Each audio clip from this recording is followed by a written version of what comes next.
Elle en avait déjà fait son sujet de thèse de doctorat. Aujourd'hui, Geneviève Francéus consacre un livre au Tébet de Guadeloupe, représentation et interprétation d'une perturbation mentale, un ouvrage publié chez l'Harmattan que nous présente Gérard César.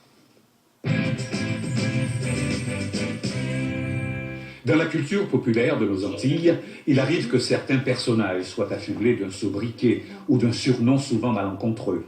Le langage en pays créole a aussi créé son vocabulaire propre, souvent issu de déformations des mots.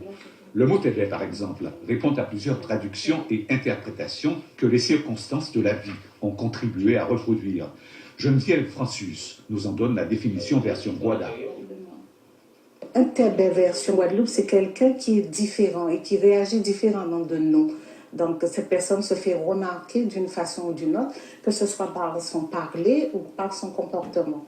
Donc, on dit, bon, c'est un tébé, parce qu'il ne réagit pas de la manière que l'on voudrait que cette personne réagisse. Fada, Wak, Brinzin, Gaga, Toké, Ababa, Débiélé, Tébégué, etc. Les termes sont légion pour définir l'idiot, le crétin, le simplet, ou tout simplement l'handicapé mental. Les recherches de Geneviève Francéus sont les résultats d'une enquête approfondie. Elle y voit aussi les causes surnaturelles, causes magiques utilisées pour les maladies mentales. Les croyances populaires y jouent aussi un rôle essentiel. Avec le tébé, on voit comment les gens se représentent une catégorie de personnes et comment les gens réagissent par rapport à ces personnes. Alors, si vous me dites, Gérard reçoit un tébé, comment je dois réagir?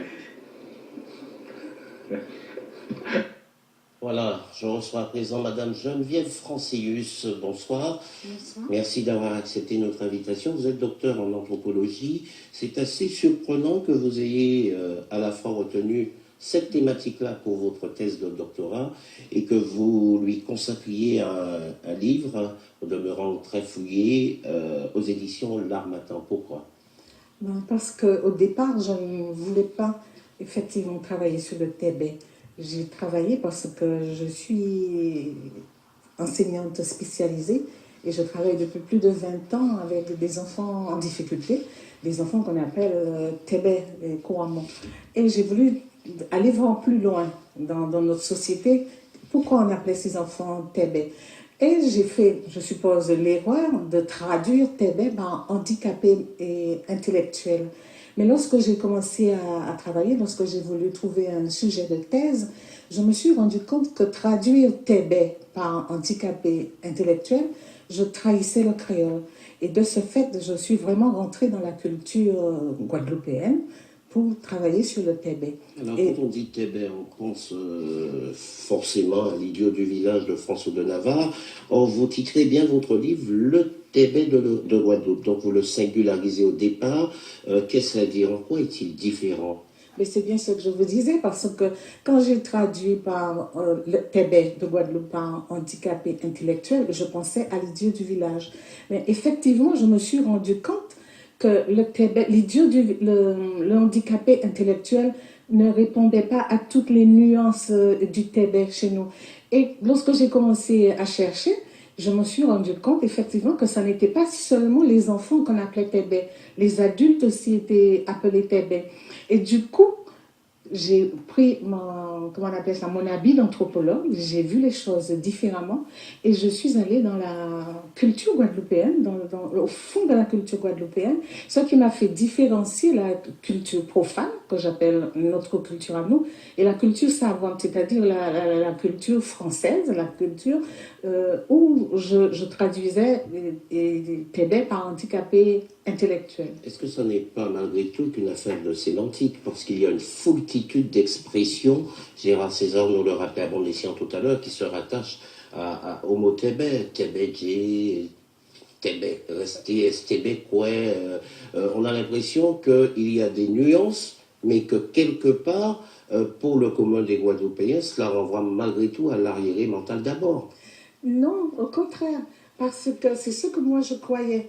Mais lorsque j'ai commencé à vraiment chercher, quand j'ai pris mon regard d'anthropologue, je me suis rendu compte que lorsque les gens parlaient, puisque j'ai fait des enquêtes, puisque je ne suis pas restée sur la sémantique, comme vous dites, je ne suis pas restée sur le sens du tébé. Mais je suis allée bien plus loin, puisque je demandais aux gens qu'est-ce que ça représentait pour eux un Tébé. Et à ce moment-là, les gens commençaient à parler des hommes Tébé, des femmes Tébé, des enfants Tébé, comme on dit. Et chaque fois que les gens parlaient du Tébé, les gens avaient une histoire à raconter par rapport à ce Tébé. Et ce travail vous plonge dans ce que le feu Gérard Lauriette appellerait un univers mystico-rationaliste, puisqu'il y a là-bas, de manière sous-jacente le sacrétisme religieux et tous les apports multiethniques, multiculturels qui constituent le socle de l'histoire de ce pays. Effectivement. Et quand je me suis engagée là-dedans, je me suis rendu compte que les gens n'étaient pas Tébé comme ça. Que la plupart du temps, les gens étaient rendus Tébé. Et rendus Tébé par quoi? Souvent par une force magique, par la sorcellerie, ou bien parce qu'on payait quelque chose. On avait fait quelque chose de mal et on payait. Donc on avait un Tébé dans sa famille. Alors précisément, est-ce qu'il y a tout de même un distinguo qui s'opère de manière claire à la faveur des témoignages que vous avez recueillis, des enquêtes que vous avez menées, entre l'enfant qui naît Tébé, qui accuse un déficit mental, qui est un arriéré mental, et Mounla Yoka rend Tébé. Exemple, madame Yoka dit, madame était mariée avec Tébé. Donc, la différence qui existe, c'est que vous aviez l'air de nous dire que vous ne pouvez pas faire Tébé, mais vin Tébé. Oui, mais si vous faites Tébé, c'est que la famille a fait un butin qu'il a payé et qui fait qu'il y a un petit monde Tébé. Donc tout de suite, il y a un rapport à la malédiction ou à la sorcellerie. Et presque toujours, il y a quelque chose qui fait qu'on est Tébé. Quelque chose vous a rendu Tébé. Et tout à l'heure, vous parliez de la femme qui peut rendre son mari Tébé. Ça aussi, on rentre dans la société guadeloupéenne où on observe que dans la société guadeloupéenne, il y a toujours un conflit. C'est souvent qu'il y a des rapports conflictuels, que ce soit entre les hommes et les femmes, entre les voisins, dans la famille. Il y a toujours un conflit qui emmène à la sorcellerie.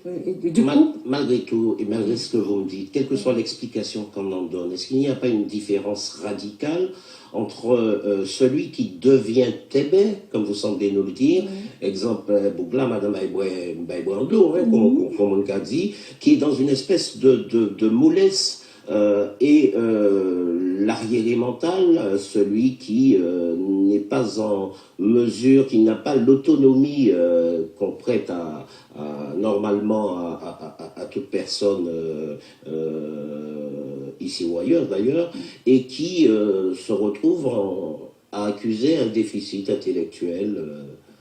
Mais ce qui est intéressant dans les recherches que j'ai faites, c'est quelle que soit la personne, que ce soit l'enfant, que ce soit l'homme, que ce soit la femme, qu'on dit qui est Tébé, les personnes qui en parlent se représentent cet état, cette tébétude, comme je le dis dans mon livre, à la faveur de quelque chose qu'on vous a fait systématiquement.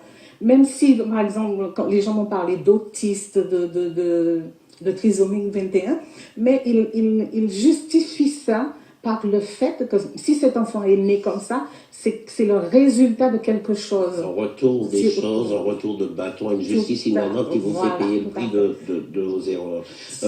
Madame Francius, est-ce qu'il n'y a pas, malgré tout, auprès des Guadeloupéens, en tout cas de ceux que vous avez rencontrés d'une manière générale, est-ce qu'on ne donne pas dans une espèce de confusion, puisque on parle du fou comme on assimile le fou à un Tébé, on assimile, vous le rappeliez à l'instant, les trisomiques à des Tébés, et on a l'impression qu'il n'y a pas vraiment un distinguo clairement établi à des situations qui nous semblent pourtant très différentes. Mais en fait, si moi je dis qu'il y a une différence, c'est que moi je définis le Tébé. Alors qu'à la limite, moi je n'ai pas de définition. Ce sont les personnes qui donnent des définitions du Tébé. Parce que je dis qu'on est à certains moments toujours le Tébé de quelqu'un d'autre. Vous réagissez d'une manière à laquelle les gens ne s'attendent pas et tout de suite ils vous traitent de Tébé. Vous dites dans votre livre, et je crois que c'est l'une des conclusions fortes de ce travail que vous avez mené avec beaucoup d'écoute, beaucoup d'échanges avec les Guadeloupéens, que l'image du Tébé de Guadeloupe renvoie à une image du monde. Expliquez-nous. Oui, parce que lorsque j'ai travaillé sur le Tébé, j'ai analysé la société guadeloupéenne.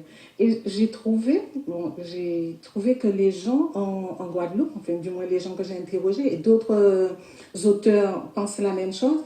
Ici, on n'a pas de background, donc on ne sait pas exactement à quoi se rattacher. Donc du coup, tout ce qui arrive nous vient de l'extérieur. Donc quand je parle à un certain moment de maladie voyée, quand les enfants sont trisomiques, c'est une maladie voyée. Mais tout est rattaché d'une certaine manière à la sorcellerie. Une sorcellerie pourtant que l'on dénie. Puisque quand les gens interrogés vous disent, bon, ça se faisait avant. Ou bien les gens disent, je ne crois pas à ça. Mais lorsque vous fouillez bien, vous sentez bien que les gens parlent d'eux-mêmes. D'où ce sentiment de culpabilité et de honte de la plupart des familles qui ont eu à élever un Tébé. Oui, un enfant différent. Est-ce que vous avez le sentiment, à l'issue de ce travail, que cette confusion dont on parlait à l'instant naît de notre rapport aussi à la langue, puisqu'il y a eu beaucoup de polémiques autour de l'usage du créole, du parler créole? Est-ce que toutes ces nuances qu'on confond, ça pourrait venir de là? Est-ce qu'il y aurait un lien de causalité à votre avis? Je ne sais pas si on confond, parce que les gens utilisent le mot Tébé pour plusieurs Parce que situations. vous dites bien que l'on perçoit ou que l'on comprend ou que l'on décrit le Tébé selon la hiérarchie, le positionnement qu'on a dans la hiérarchie sociale, selon le niveau intellectuel que l'on a. Il y a tout un ensemble de facteurs qui font que la perception du phénomène n'est pas le même pour Oui. tous citoyens guadeloupéens. Oui, je dis bien ça. Je dis que c'est différent, mais je dis aussi que quelle que soit la manière dont on utilise le mot Tébé, tous les Guadeloupéens comprennent. Le mot Tébé est il est très polysémique, mais en fait, ça n'est pas ça l'intérêt du travail. L'intérêt du travail, c'est de voir que quelle que soit de la manière dont on utilise ce terme, toutes les personnes reviennent à la même chose. Que ça n'est pas, et on n'est pas Tébé comme ça. On devient Tébé parce que quelqu'un vous a rendu Tébé. Pour terminer, un mot de la prise en charge. Est-ce qu'elle a évolué, puisque effectivement nous parlions de cette espèce de sentiment de malédiction et de honte qui accablait les familles qui avaient à assumer la prise en charge d'un enfant arriéré mental, du Tébé, quelle que soit la définition qu'on en donne. Est-ce que vous avez le sentiment que quelque chose a changé dans le regard de l'autre et dans la prise en charge aujourd'hui? Ça me dérange un petit peu que vous dites que le TB c'est un arriéré mental. Parce que ce n'est pas ce que je dis. Je dis que c'est ça on entend aussi. Ce que vous dites, malgré tout, ça nous renvoie à cette image avant toute chose. Mais on entend bien toutes les précisions que vous nous apportez. C'est d'ailleurs pour ça que vous êtes là. Néanmoins, la question de la prise en charge. Mais la prise en charge, je ne sais pas comment ça a évolué. Parce que si je dis que ça a évolué, ça veut dire que moi, je décide que c'est telle chose le TB. Alors que tout le long du livre, je dis que le Tébé, c'est beaucoup de choses. Et ce que j'ai dit et que, à mon avis, qui reste encore, c'est que les gens continuent à penser que, d'une certaine manière, s'il y a des gens Tébé, c'est qu'il y a quelque chose à faire. Et ce qu'il y a à faire, c'est aller voir le gardien des affaires, c'est se protéger pour qu'on ne vous fasse pas quelque chose. C'est le soubassement de notre culture. Et je crois qu'encore en 2013, on y est dedans. Alors en tout cas, et j'en termine vraiment par là, votre cas l'illustre bien, c'est cette espèce de décalage ou de difficulté qu'il y a dans l'accompagnement de ces enfants-là, des enfants, je parlais des enfants Tébé, pas forcément des adultes, au sein du système éducatif. Je ne sais pas s'il y a des enfants Tébé au sein du système éducatif. Il y a des enfants, il y a des débiles, il y a des enfants inadaptés, mais je ne sais pas vraiment s'il y a des Tébé. Qu'est-ce qu'on peut dire qu'il y a un Tébé dans l'éducation nationale? Merci en tout cas d'être venu nous éclairer là-dessus. Je renvoie à la lecture de votre livre, Le Tébé de Guadeloupe, représentation et interprétation d'une perturbation mentale, paru chez l'Harmattan. Les services de l'État et du